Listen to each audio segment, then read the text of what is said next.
આજે ગનીભાઈ તમને બતાવશે એક દુબઈ ગયેલા કસ્ટમરે અમદાવાદથી ગનીભાઈને એક પાર્સલ મોકલ્યું અને એમ કીધું કે મારે આ સેમ પરફ્યુમ બનાવવાનું છે. તો ચાલો આપણે આ બોક્સને અનબોક્સ કરીએ અને આ પરફ્યુમ બતાવીએ કઈ બ્રાન્ડનું છે. કોમેન્ટમાં લખજો હો કઈ બ્રાન્ડનું છે. જી હા, આ છે યુસુફભાઈનું ફેમસ પરફ્યુમ અને આ ભાઈએ જે પરફ્યુમ બનાવેલું હતું એ હતું લીલી of valley.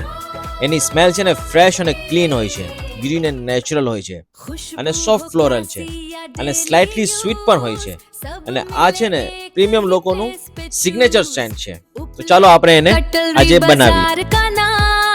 Roshni exotic fragrance का काम रोशनी रोशनी रोशनी एग्जॉटिक फ्रेग्रेंस हर दिन फ्रेश कॉन्फिडेंस रोशनी खुशबू हो क्लासी या डेली यूज सब मिले एक ही प्लेस पे चूज उपलेटा कटलरी बाजार का नाम रोशनी एग्जॉटिक. તો હવે આપને પર કોઈ પણ બ્રાન્ડનું પરફ્યુમ બનાવવું હોય તો હમણાં જ ગનીભાઈનો કોન્ટેક્ટ કરો અને જે પરફ્યુમના શોખીન લવર હોય એને હમણાં જ રીલ વાયરલ કરી દો. રોશની એક્ઝોટિક ફ્રેગ્રન્સ, ન્યૂ કટલેરી બજાર, ઉપલેટા.